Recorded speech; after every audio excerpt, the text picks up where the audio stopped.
You're listening to TOEFLPod.com's Guide to the TOEFL Test, Episode 28.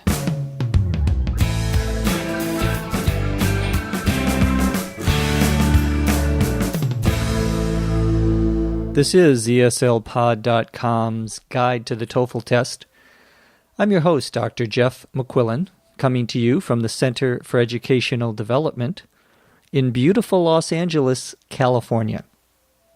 We've taken a little vacation here at the TOEFLPod's Guide to the TOEFL Test podcast, but we are now back, and we have a special podcast for you today.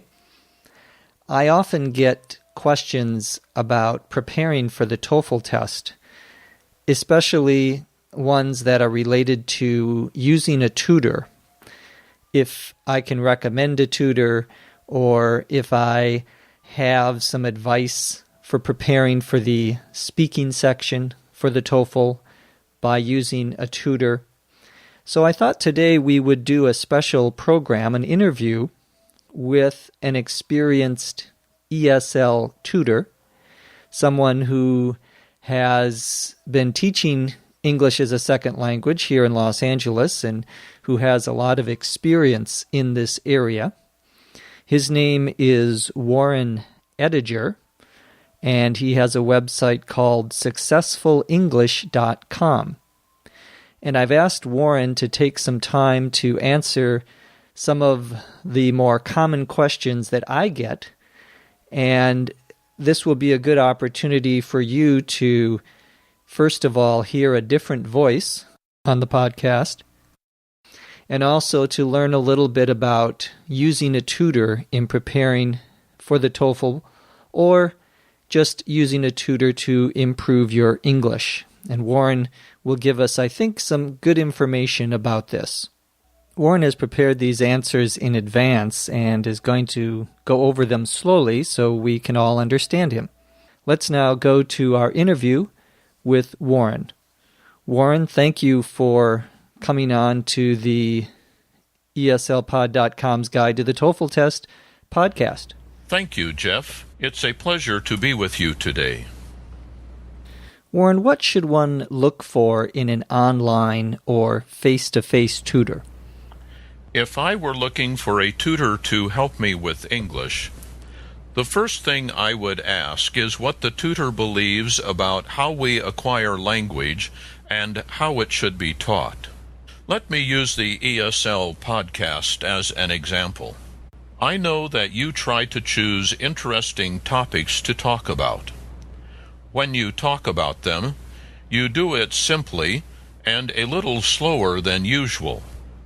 And you clearly explain things like vocabulary and cultural background to make it easier for your listeners to understand.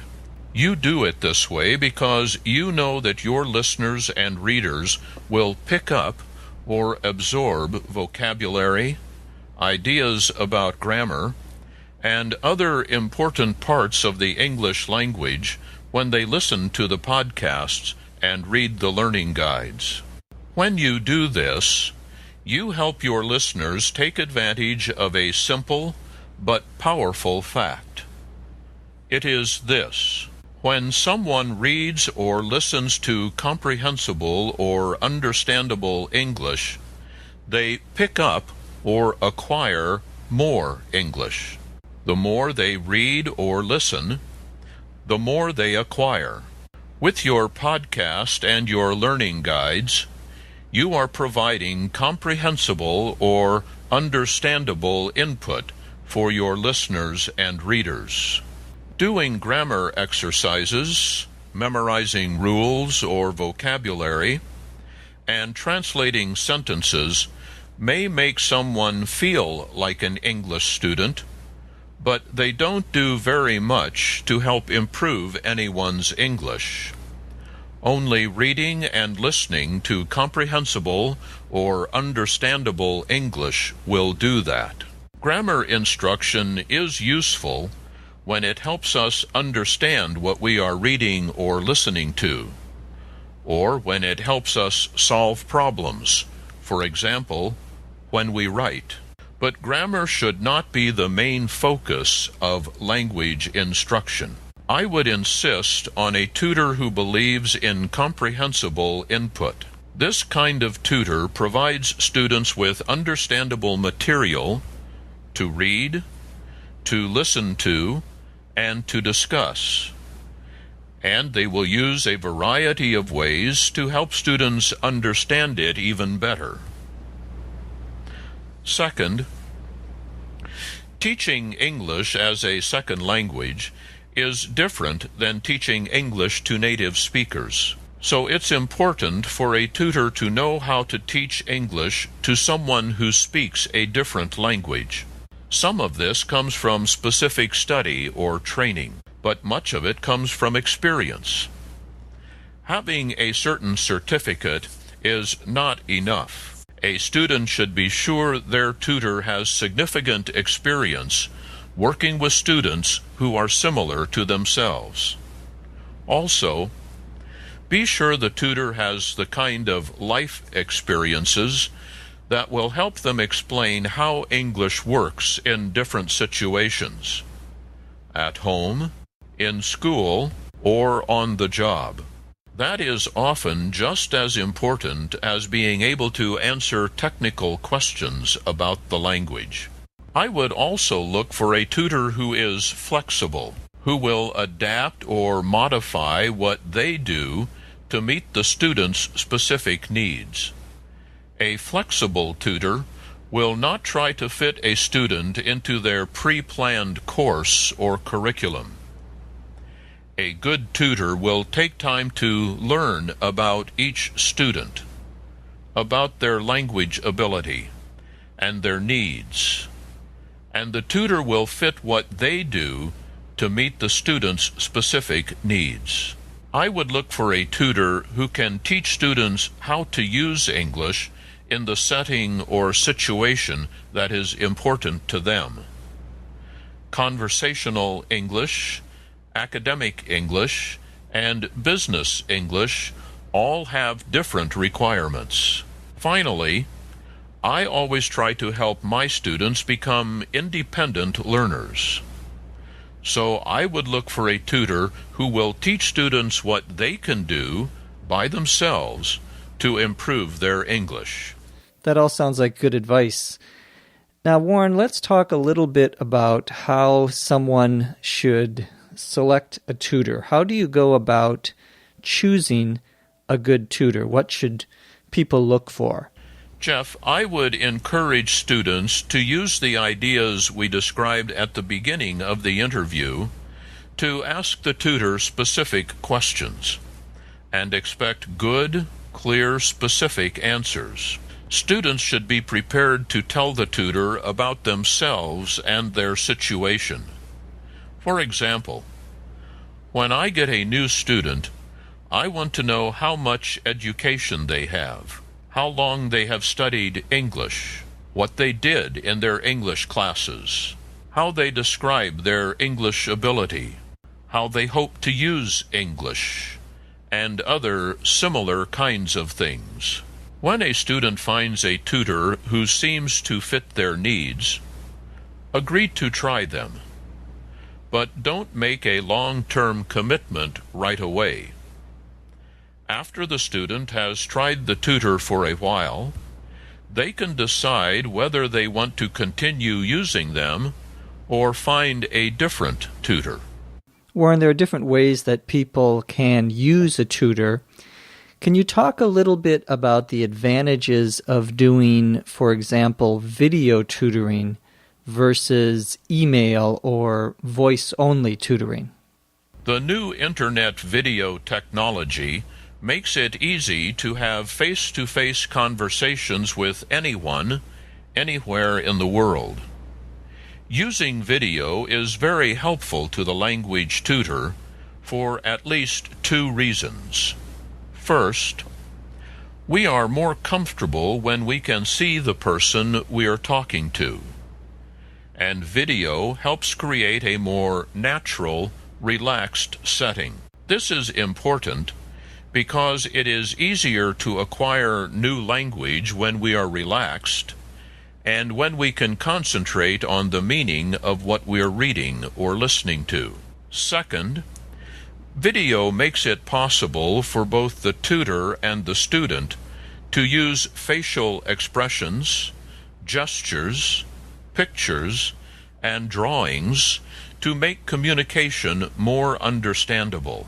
Audio or voice is useful, and it's certainly better than email, but it is not as rich as video. One thing that's good about both audio and video is that students can record the tutoring session so they can listen to it later. Warren, let's talk now specifically about the TOEFL test and other exams where students have to speak. The new TOEFL has a speaking section, the internet-based TOEFL. What are your recommendations, or what is your advice for students in order to get ready for this new section of the exam? It is easy, especially when working with a tutor, to simulate much of the new TOEFL.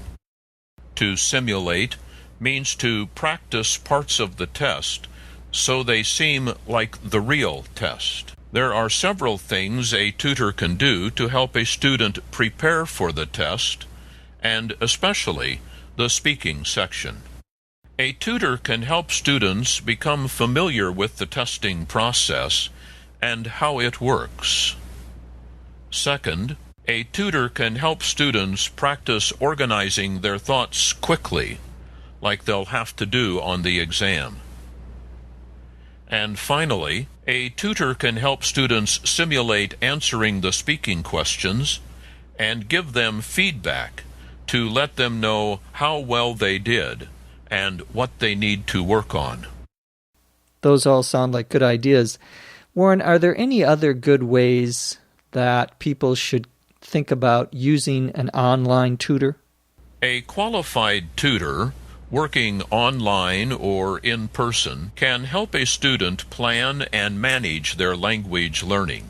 They can help the student identify what they need to do to improve their English and reach their personal goals. They can teach the student specific ways or methods to improve their English and help them measure their progress or improvement. Many online students aren't able to attend a good English class, so an online tutor can become a valuable partner for reading, listening, and discussion. And using an online tutor makes it easier for students to get answers to their questions about English and how to use it. The tutor can also provide cultural and historical information, so students can better understand what they read and hear. A student can use an online tutor to help practice for specific uses of spoken English, like the TOEFL or job interviews. And an online tutor can help students improve their academic or business writing, show them how to improve their study skills, and use specific study strategies. Warren, are there any additional ways that you would recommend to people to help them build their vocabulary and their language proficiency? Earlier, we said that the more English people read or listen to, the more they will acquire. This means reading and listening to as much interesting, easy-to-understand English as possible. It also means finding people who speak English and talking with them. Reading for fun or recreation, for example, reading popular fiction, is a wonderful way to build vocabulary and language proficiency. I know of one group of students who even tried using recreational reading to improve their TOEFL scores, and it worked very well. On the Internet, TOEFLPod28 and VOA Special English are excellent sources of understandable English for both reading and listening. Warren, you were nice enough to come on to our podcast and volunteer your time to share with us your ideas and experiences about using tutors for ESL students. You yourself are also a tutor. Maybe you can tell us a little bit about what you do at your website, successfulenglish.com. Jeff, I began successfulenglish.com so I could help people who don't speak English as a first language to learn and use English successfully. I teach a class of advanced adult ESL students, and now, with successfulenglish.com, I can make it possible for anyone, anywhere in the world, to enjoy many of the advantages that my classroom students have. My main emphasis is to help people improve their English proficiency so they can use English confidently in any situation or setting, such as school and business. Second, as a former college and university instructor, I have a special concern for international and ESL college and university students, so I provide specific help with academic writing, preparing for tests like the TOEFL, and improving study skills. Finally, I help individuals and businesses write and edit letters, resumes, and other personal and business documents in English, so that people can be sure their documents say what they want them to say, and say it in the best way. Warren, if anybody wants to contact you to ask more questions about tutoring or to talk about your tutoring services, how can they get a hold of you? The best thing to do is to go to www.successfulenglish, one word, successfulenglish.com. They will find more information about me and my services, and information about how to contact me. In addition, they can find a transcript or written copy of this interview on my website. Well, thank you again, Warren, for taking the time to talk to us today. You're welcome, and thank you very much for inviting me to be on the podcast today. That was Warren Ediger from successfulenglish.com, sharing his thoughts with us, giving us his ideas about how you can best use a tutor for helping you improve your English and for preparing for the TOEFL examination. Again, we want to thank Warren. He took a lot of time to prepare his answers and to go over them with us, and hopefully you found them worthwhile as well. For more information on this podcast, go to www.eslpod.com/TOEFL, TOEFL. From Los Angeles, California, I'm Jeff McQuillan. Thanks for listening. We'll see you next time on ESLPod.com's Guide to the TOEFL Test. ESLPod.com's Guide to the TOEFL Test is written and produced by Dr. Lucy Say. Your host is Dr. Jeff McQuillan. This podcast is copyright 2006 by the Center for Educational Development. TOEFL is a registered trademark of the Educational Testing Service, which does not endorse and was not involved in the production of this podcast.